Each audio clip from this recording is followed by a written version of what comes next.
Y es un tema complejo, porque vamos a hablar de un tema muy interesante, ¿no es cierto, Dani? Contanos el tema del que Importante, vamos a hablar todos hoy. queremos ser felices, ¿no? Todos queremos ser felices. Así que cuando quieras Yo ya te doy el vía libre para que vos bueno, te explayes. Y, una pregunta, Dani, antes que nada. Después, si te necesitas compartir el archivo, me avisás, porque te tendría que hacer coanfitrión. necesito compartir. ¿Vos Esperá querés que primero ya lo voy a te abrir. deje como coanfitrión? Sí, espera que lo voy a compartir. ¿Cómo hago Lo para único que hacerte tengo es anfitrión? compartir, si no, habilitame para compartir nada más. A ver, Gaby, que es una genia con el tema de la tecnología, me parece. Gaby, ¿vos sabés cómo hago para compartirlo a Dani, para que él pueda compartir un archivo? Tenés habilitar compartir pantalla. Sí, voy arriba a compartir pantalla y me dice, perfecto, ok, varios participantes puede compartir ok. Ok, podés compartir ya, Dani. Espera, bueno, ahora ya comparto. A ver.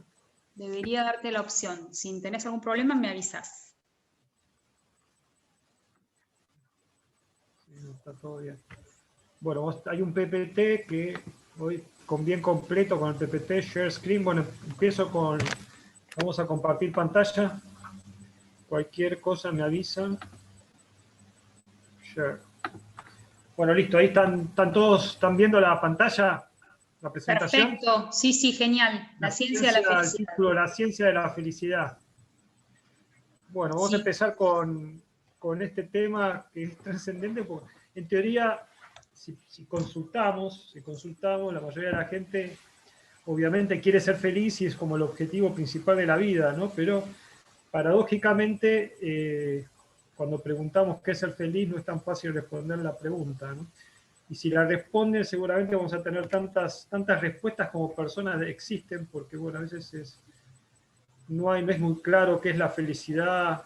Es un tema que se ha estudiado desde hace miles de años y vamos a ver un poco hoy, no sé si les va a quedar más claro, pero espero que sí, que un poco más claro, por lo menos van a reflexionar sobre el tema, ¿no? Entonces, en realidad, bueno, el primer tema es qué es la felicidad, porque vamos a hablar de la felicidad, no tanto de cómo lograrla, que en parte sí vamos a ver cómo lograrla, cómo la ciencia dice o qué factores están involucrados en la felicidad, sino primero tenemos que ver, bueno, qué es ser feliz, ¿no? ¿Qué es ser feliz? Vamos a empezar por la negativa. Como no es fácil definir la felicidad, vamos a empezar por lo que no es ser feliz, que alguna gente se confunde. Y bueno, creo que la mayoría estuvo en el taller que dimos, ¿no? De las emociones y después del amor. Así que si estuvieron mejor, porque eso va a servir para entender mejor la felicidad. Lo que podemos decir, antes que nada, lo que no es la alegría, que es lo que más se confunde con felicidad. No es ni una alegría intensa, ni una alegría que perdura en el tiempo. La alegría sí es una emoción, como hemos visto en ese taller, es una emoción básica. Dentro de las 6 emociones básicas está la alegría, es una de las más importantes y tiene una valencia positiva, digamos, porque nosotros nos gusta estar alegres y nos hace bien y buscamos estar alegres en general. Pero no es la felicidad, no es la alegría, ni una alegría intensa, sino es otra cosa, es un estado, es algo que perdura en el tiempo y tiene que ver con otros factores. Si bien estar alegre, la gente feliz habitualmente está alegre, pero no necesariamente la gente que es muy feliz tiene que reír mucho, porque la risa en cierta medida es una exteriorización de depresiones internas, a veces es como uno se relaja y es como que esas tensiones se diluyen en la risa, como también puede ser el llanto, ¿no? Así que yo entiendo que la persona que es extremadamente feliz, después vamos a puntualizar un poco quién puede ser, no creo que se ría mucho, pero sí sonríe, está alegre, tiene un semblante alegre, tranquilo, ¿no? ¿Qué otra cosa no es la felicidad? Tampoco es el placer, ¿no? El placer, si bien no es una emoción en sí misma, es parecido, ¿no? Es también un estado emocional que sentimos y buscamos, ¿no? Buscamos el placer. Dicen que el humano, como los animales en cierta medida, buscamos el placer y evitamos el dolor. Es como es nuestra máxima de vida, la conducta, ¿no? Buscar continuamente el placer y evitar el dolor.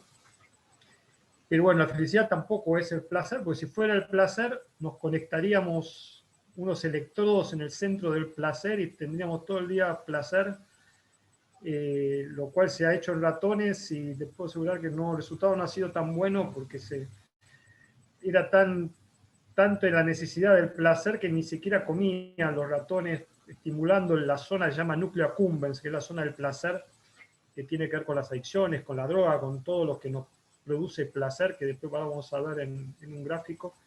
Pero bueno, no es el placer porque si no sería muy sencillo ser feliz, esa es otra cosa, ¿no? Tampoco es el alivio, que a veces parece un estado de felicidad, ¿no? Seguramente cuando pase esto del COVID vamos a sentir un gran alivio, nos vamos a sentir mejor, ¿no? Pero tampoco es el alivio, porque el alivio es algo temporario, ¿no? Eso también es cuando uno compra algo nuevo o se alivia de un dolor, de una enfermedad, es algo que produce una sensación de placer, ese alivio, pero es transitoria, ¿no? Bueno, a medida que luego pasa el tiempo, enseguida volvemos al estado de normalidad, digamos. Así que tampoco es el alivio, ¿no? A ver, vamos a ver otra, vamos a ver si podemos pasar, ahí está. Bueno, ahí ven algunas cosas que han pensado la gente muy, muy antiguo, ¿no? Buda, bueno, Buda tiene 2500 años y más o menos los estoicos un poco menos, pero más o menos, ¿no?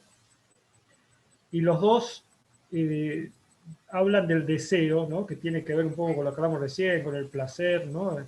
Antes del placer uno siente el deseo, ¿no? El deseo de tener placer, ¿no? Y ya los estoicos decían que el deseo y la felicidad no pueden vivir juntos. Los griegos, ¿no? Los antiguos filósofos griegos. Y ahora vamos a ver por qué, porque hay un circuito de recompensa que tiene que ver mucho con la adicción. Y como vimos las otras veces, cuando vimos el enamoramiento, el deseo produce dopamina que nos causa cierto placer, ¿no?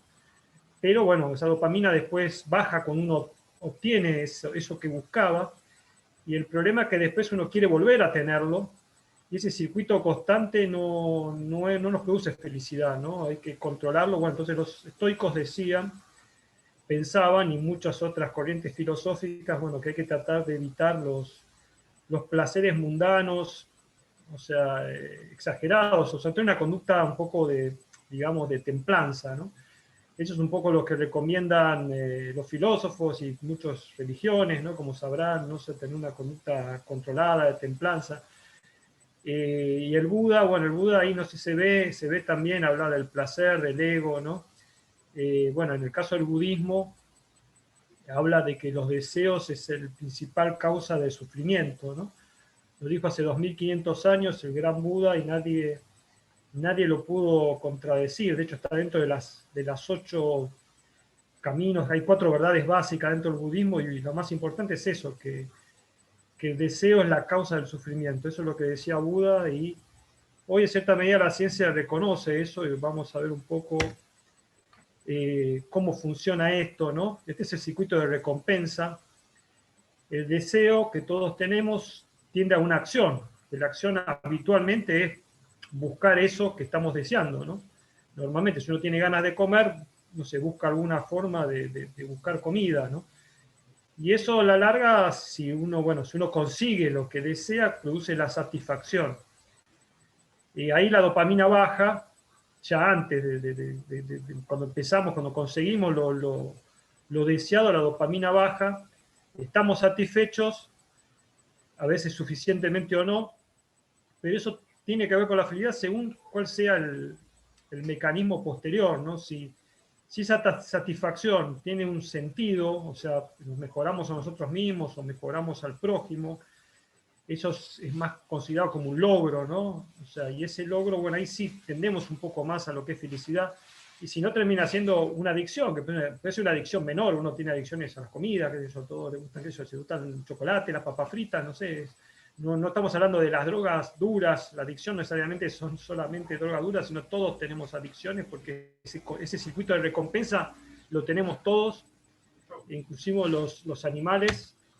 Y bueno, en base a eso, vamos a poner un poco más de anatomía, no quiero confundirlos, pero bueno, este es un cerebro y más que nada para ver cómo funciona de forma muy sencilla. El núcleo accumbens es ahí, estas las áreas que tienen que ver con este circuito de recompensa. Básicamente cuando uno tiene un deseo, se activa estas zonas que son primitivas y después las zonas de la corteza prefrontal son un poco las que deciden, bueno, si uno, porque obviamente uno tiene todo el tiempo deseo y la verdad que en la mayoría de las veces no lo concreta, ¿no? Porque sería imposible, terminaría preso, terminaría mal, porque obviamente uno tiene un control y no puede hacer todo lo que quiere, ¿no? Pues una sociedad es así, pero el cerebro se activa igual, solamente que se reprime por el córtex prefrontal, reprime las acciones de la parte más primitiva que tienden a que uno desee y concluya con su deseo. Pero vamos, si uno tiene un deseo, lo satisface y eso tiene un sentido, bueno, eso es lo ideal. Eso es lo ideal y lo que uno, bueno, tendría que buscar, ¿no? Vamos a ver cuál es la diferencia. Recién hablamos que el placer no es la felicidad, y bueno, acá hay un ejemplo un poco más didáctico. Hablamos que el placer, bueno, recién vimos que el placer tiene que ver la dopamina, que es un neurotransmisor, que está muy extendido en el cerebro, es muy importante, y tiende a ser adictiva, como vimos recién, es al corto plazo, bueno, como disfrutar un helado, se siente en el cuerpo, ¿no? Ahí están leyendo ustedes un poco las diferencias. Incita a tomar, quiere decir, es eso que hablamos recién, es más impulsivo, ¿no? Es más como adictivo, ¿no? Esa adicción que a veces uno no lo puede controlar. Bueno, se puede experimentar solo, normalmente no es a veces puede ser en grupo, pero habitualmente estos placeres uno los experimenta solo. Y básicamente el problema es que uno quiere más, entonces ahí está el problema, porque no es que uno se satisface y capaz por un tiempo, bueno, es como cuando uno come, satisface, pero a poco tiempo vuelve a tener hambre, ¿no? Por eso desencadenan adicciones, y como decimos, todos tenemos adicciones porque nuestro cerebro funciona así, solo que a veces, bueno, cuando la adicción es muy complicada, digamos, nos hace sufrir un montón y está muy lejos de la felicidad. Un poco lo que hablamos de felicidad no es justamente, es controlar los deseos, como decía los estoicos, Buda y tantos otros que de una forma u otra dicen lo mismo. En cambio, el circuito de la serotonina, que es otro neurotransmisor, tiene otra tendencia, algunos lo llaman la hormona justamente de la felicidad, se siente más etéreo, no es tan corporal, ¿no? Se siente un poco, no sé si en la cabeza, pero se siente como algo más espiritual, ¿no? Y está también más relacionado con el prójimo, vamos a ver un poco a veces la felicidad que da compartir cosas con otro, pasar tiempo con personas, lo que tiene más con lo vivencial, no tanto los bienes, y está un poco más controlado, no es que uno después, digamos, tiene esa cosa adictiva que tiene capaz la dopamina, que siempre quiere más, ¿no? Por eso es importante tener buenos niveles de serotonina para ser feliz, es una de las condiciones biológicas. Y ahora vamos a hablar de las moléculas de felicidad, pero no sé si, a ver, antes vamos a ver otra cosa, pero creo que ya la definición un poco, qué es la felicidad, creo que más o menos, no sé si estamos deduciendo qué es, pero bueno, depende de algunas moléculas que tenemos en el cerebro que seguramente influyen, no, también con el placer, ¿no? Pero bueno, como vimos recién, con lo que es la felicidad. Porque si alguna de estas moléculas funciona mal, nos es muy difícil ser felices, por lo cual ya estamos viendo que la felicidad depende de nuestra biología y podemos decir que más del 50% de nuestra posibilidad de ser felices está en nuestros genes. Después hay otro 50% que no, que vamos a ver, pero básicamente esto por ahora no podemos modificarlo. Podemos tomar algún antidepresivo, alguna cosa, pero fumar algo, pero la verdad que no es algo que podemos modificar con facilidad los niveles de estas moléculas, aunque evidentemente, bueno, si uno tiene una vida sana y está rodeado con personas que son positivas, también es cierto que estas moléculas también suben, ¿no? Aumentan, ¿no? La serotonina ya hablamos, que es la típica que hoy los antidepresivos funcionan básicamente aumentando la serotonina. La dopamina que hablamos, que es la que tiene con la adicción. también tiene que ver con algunas enfermedades, cuando está desregulada. La oxitocina que habíamos hablado, porque a uno la llaman la hormona del amor, habíamos hablado en el taller del amor, que tiene que ver con la relación con otros, pero también es algo placentero, con la empatía, ¿no? Las endorfinas, que bueno, las conocerán ustedes, hay personas que al hacer gimnasia o algunos alimentos suelen aumentar las endorfinas y uno se siente bien. A veces, bueno, disminuye el dolor, de hecho la morfina, y hay un montón de opiáceos que bueno, lamentablemente son muy adictivos, pero producen una sensación de bienestar. Y por último, la anandamina, que ahí Silvi capaz conoce, porque en sánscrito ananda es, ella que está en el yoga, ananda es un bienestar pleno, que es como también en cierta medida es un sinónimo de felicidad. Pero le pusieron este nombre a esta molécula, que es un neurotransmisor, una hormona, que nos produce placer o felicidad, y esta está relacionada con los endocannabinoides, ¿no? Que conocerán es por, bueno, la marihuana, ¿no? Es el receptor, o sea, uno tiene un receptor interno de los cannabinoides, y porque tiene esta molécula que se llama anandamina, que actúa sobre el mismo receptor, ¿no? Es la producción biológica del humano, el mismo receptor que actúa los endocannabinoides como THC, ¿no? Bueno, los que surgen del cannabis. Así que bueno, todas estas moléculas tienen que ver con que nos sintamos bien. De cierta medida, la felicidad, una forma de felicidad, es un bienestar subjetivo, o sea, es una definición amplia, pero podemos decir que es un bienestar subjetivo, ¿no? Y todas estas moléculas tienen que ver, vimos que esto está regulado por esta biología, que es genético, así que es poco lo que podemos modificar, pero bueno, hay otras cosas que podemos modificar. Y hablando de la semántica, para un poco terminar, ¿qué es la felicidad? Bueno, en realidad hubo muchas definiciones a lo largo de la historia.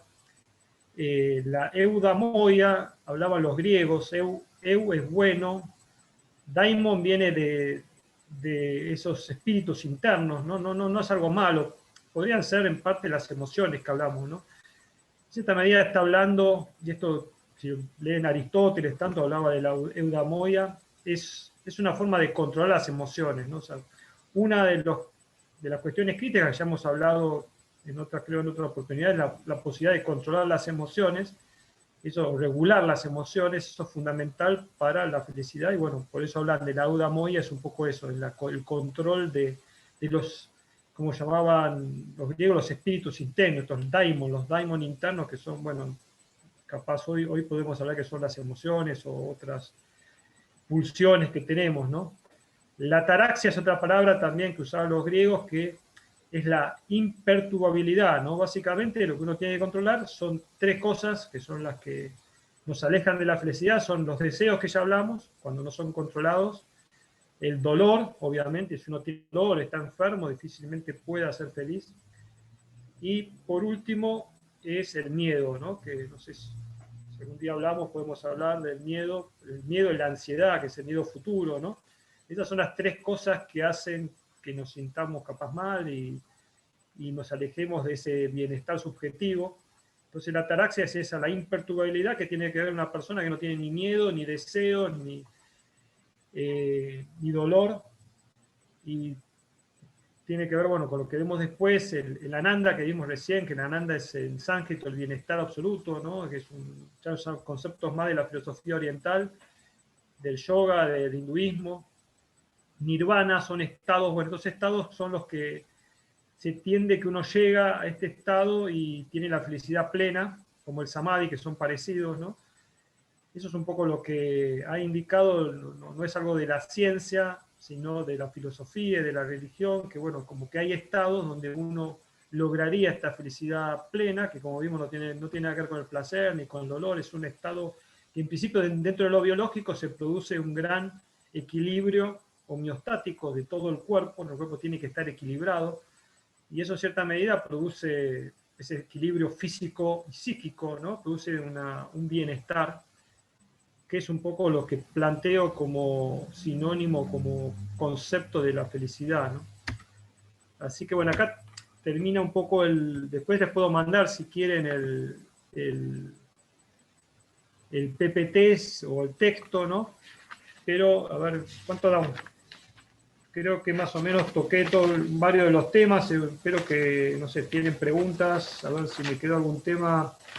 Podemos hablar también a ver, otro tema más que podemos hablar más reciente, porque si no van a decir que todo es muy antiguo Si lo que le alguien dije. tiene preguntas, también claramente puede abrir micrófono y hacerlas, ¿eh? Con respecto... Faltó Yo quería preguntar sí, después una pequeña pregunta, pero bueno, dejo primero el lugar a las chicas. para lo único más moderno, la psicología positiva, que bueno, trata de focalizarse y de mejorar, de aumentar las emociones positivas, ¿no? Bueno, de evitar el dolor. No dice mucho más, la verdad que no ha avanzado mucho de los griegos, ahora no hemos avanzado mucho ni en el concepto de felicidad ni cómo lograrla.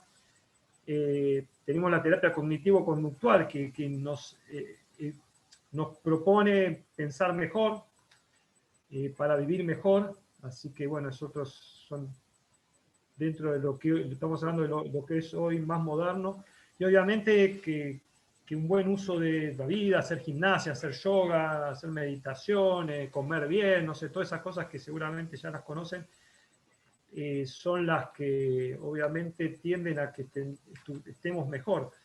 La genética todavía no la podemos modificar, pero bueno, no estamos muy lejos, eso para hablar otro día de lo que son las terapias génicas, pero seguramente hay personas que tienen tendencia a tener menos serotonina, por ejemplo, las personas más ansiosas, ¿no?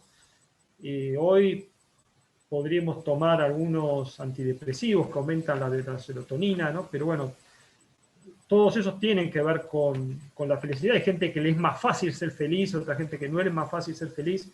Es muy difícil medir la felicidad. Ustedes habrán visto libros, artículos que hablan que hay países que son más, qué países son más felices, qué gente es más feliz, ¿no? El tema es, ahora voy como ya termino, el tema es cómo saber que alguien es más feliz que otro, ¿no? Porque es bastante subjetivo y además es cómo lo mide uno, la cantidad de risas que tiene por día, sonrisas, no sé. Además uno le da un cuestionario y seguramente estoy convencido que no sirve que le diga a uno de 1 a 10 cuánto feliz es uno, pues es muy subjetivo y eso la verdad que hay gente que piensa que es muy feliz y quizás no lo es, o lo contrario, la verdad es muy difícil de medir. Pero bueno, los que han medido, han tratado de medir esto, siempre hablan que hay dos cuestiones. Una tiene que ver con el bienestar del país, bienestar económico. O sea, se entiende que los países que están con mucha pobreza, todo eso, no hay tanta felicidad. Es algo lógico. Bueno, si uno está enfermo, tiene hambre, es difícil ser feliz. Hasta ahí estamos de acuerdo. Lo que sí sabemos que cuando uno termina de suplir las carencias básicas, después el dinero no se correlaciona mucho con la felicidad, ¿no?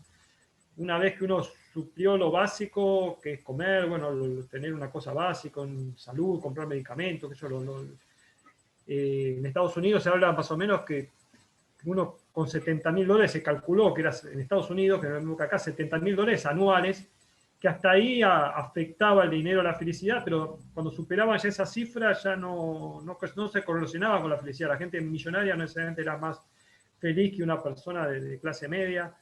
Al contrario, a veces el exceso de dinero traía más problemas que felicidad.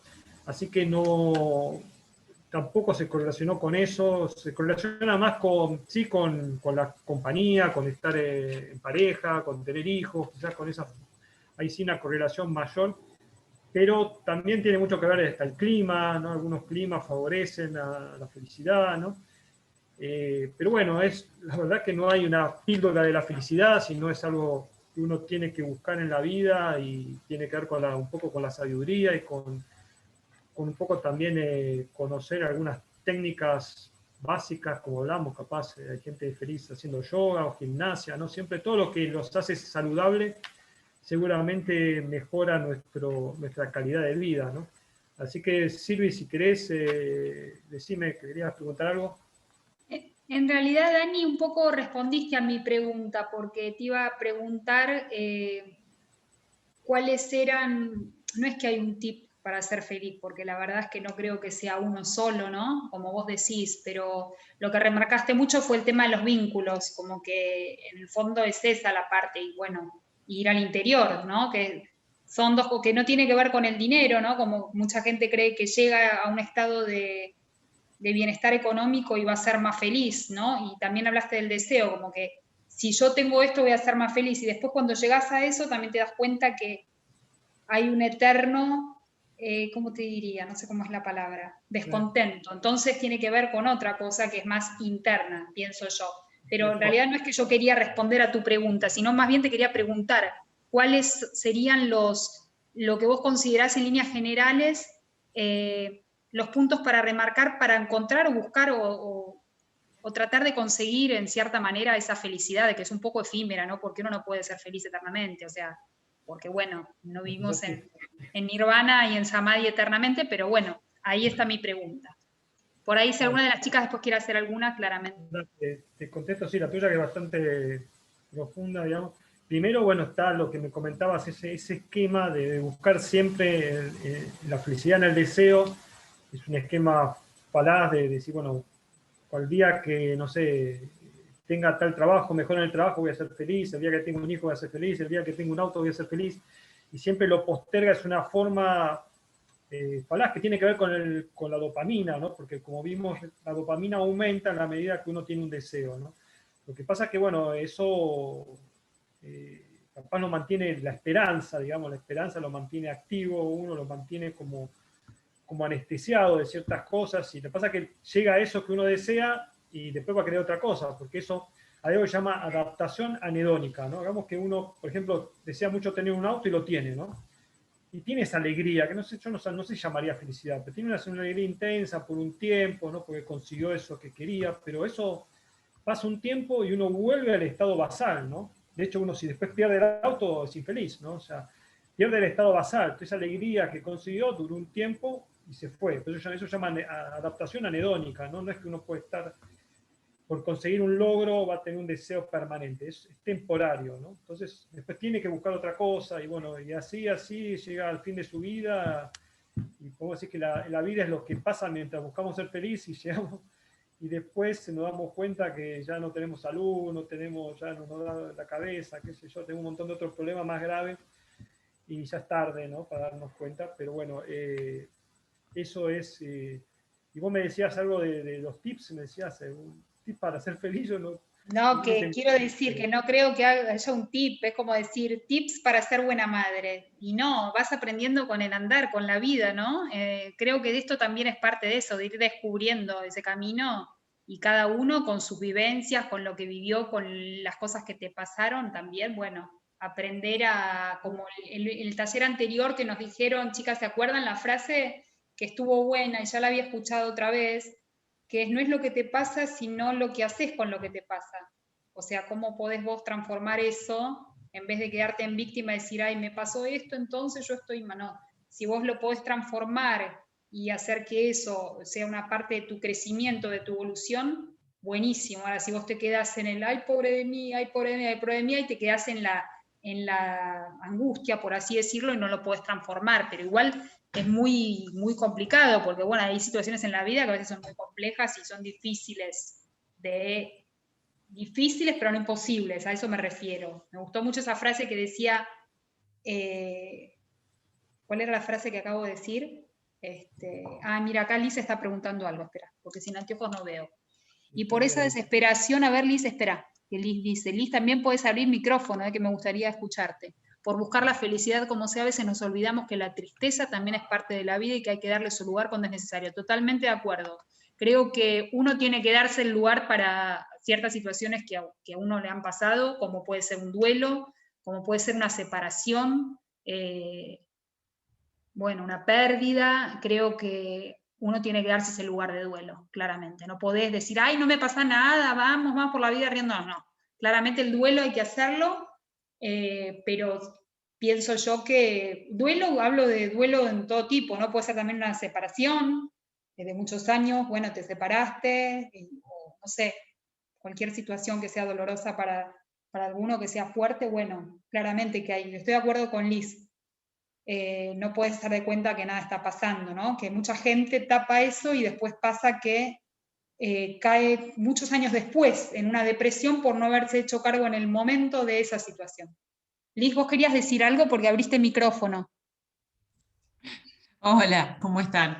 Hola, Liz. No, justo iba a decir lo que acabas de decir, Sil, que después a veces tiene como un efecto de digamos que es un retroefecto, digamos, ¿no? Al tapar cuando uno está triste y por ahí, qué sé yo, buscar la forma de canalizarlo, de hacer una buena caminata, escribir algo, escuchar música, canalizarlo de alguna forma para que esa tristeza fluya.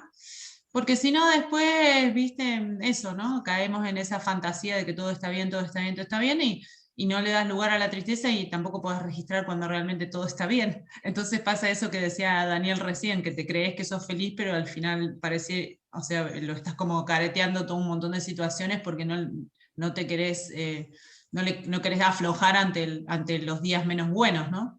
Que los tenemos todos. Hay una tendencia, yo la reconozco mucho, esa tendencia a siempre estar como ahí arriba y pum para arriba y cómo estás, todo bien, y a lo mejor tenés un día malo y en realidad tenés que decir, bueno, hoy no estoy muy bien, estoy triste. Y bueno, ¿y cuál es el problema? O sea, es como manteniendo siempre las apariencias. Pero era lo que decías vos, que el peligro es que vuelva en el momento menos pensado. Gracias, Liz, buenísimo. El tema de bueno, la tristeza es una emoción, no sé si Liz estaba cuando hicimos el taller de las emociones, una de las emociones básicas, como la alegría, la contrapartida de la alegría. Eh, si bien, como vimos, la alegría no es la felicidad, la tristeza tampoco uno puede estar feliz estando triste, ¿no? Porque obviamente es imposible, es como el dolor, es una cierta medida, la tristeza causa cierto dolor. La tristeza está relacionada con una enfermedad que es la depresión, ¿no? Después, cada uno, un poco cómo lograrlo es muy subjetivo de cada uno. Si a uno le gusta caminar, le gusta hacer gimnasia, le gusta ver la tele, ¿no? Cada uno tiene su forma de canalizar. Yo puedo decir desde el punto de vista del cerebro, habitualmente la tristeza se produce cuando hay un desbalance en neurotransmisores. A ver, lo que uno tiene que entender es que a veces, a ver, puede ser, qué es causa y qué es consecuencia. Es difícil, ¿no? O sea, uno está triste porque tiene bajo los neurotransmisores o tiene bajo los neurotransmisores porque está triste, ¿no? Es difícil de saber qué es primero, ¿no? Hay gente que es más biológica, como la depresión es más biológica y tiene un déficit en algunos neurotransmisores que ya es genético y, y eso se puede suplantar, digamos, eh, con alguna medicación que tenemos con el futuro, o sea, cada vez mejor. O sea, es mejor tener algo que hay hoy, es mejor, mucho mejor que nada, y esperemos tener cosas mejores en el futuro, porque ninguna medicación es inocua, así que siempre todo tiene algo para, algo que puede tener un riesgo, ¿no? Aunque sea mínimo, ¿no? Pero bueno, la depresión se asocia con la tristeza, ¿no? Obviamente cuando la tristeza es pasajera, que es habitualmente nos pasa a todos, uno sabrá qué forma de hacer, por eso también es bueno el vínculo que hablamos, la buena compañía es algo importante, porque en esos momentos es muy importante y estar preparado para ese momento, como dice el dicho, lo que no te mata te fortalece, pero a veces si ese riesgo es muy alto, te fortalece hasta cierto punto, porque te puede dejar algunos resabios, ¿no?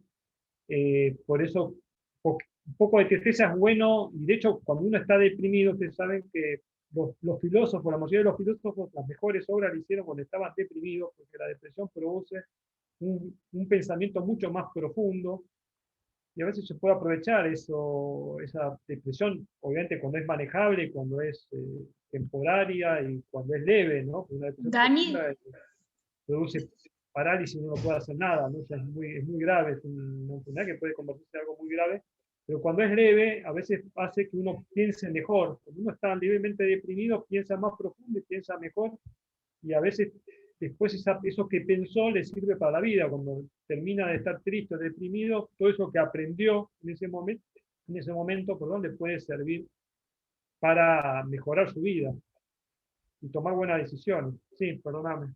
no, pregunto, un síntoma de la depresión es también de no tener ganas de estar con gente, ¿no? Es uno de los, podríamos decir, no sé, de los síntomas. Exactamente, uno entra en un círculo vicioso. Entonces, repito, es bueno tener una buena compañía, alguien que lo vea, porque Si uno entra en ese círculo vicioso es peligroso porque no tiene forma de salir, porque uno está deprimido y por estar deprimido se queda en su casa y no busca ayuda, y por no buscar ayuda tampoco la obtiene, entonces entra en un círculo vicioso, de lo ¿Por cual qué? es peligroso, ¿no? Porque no busca ayuda no busca y no puede ayudarse a sí mismo, ¿no? Se va a cortar y vamos a entrar con el mismo ID. No, porque digo que ahora con el tema de la pandemia, que todo el mundo está con la paranoia de no ver gente y que yo me doy cuenta en mí, ¿no? Que veo mucha menos gente que lo que veía antes de la pandemia, te vas volviendo como raro, ¿no? Que ya es como que no sabés, ¿viste? ¿Qué es mejor? Si no ver a nadie o no, no sabés, ¿me entendés? No sé si me entendés la pregunta, o sea, lo que te quiero decir. Es como que nos vamos volviendo medio raros también. Esto es como un experimento social muy fuerte. Vos lo dijiste la otra vez, Es un que esto gran es un experimento experimento. social increíble, esto que está pasando. Lo único en la historia como experimento, la verdad que todo lo que hay para, para aprender de lo que está pasando es enorme, no solo de lo biológico, sino de lo psicológico, ¿no? Pero bueno, sí, lo que igualmente lo que no te mata te fortalece, pero vamos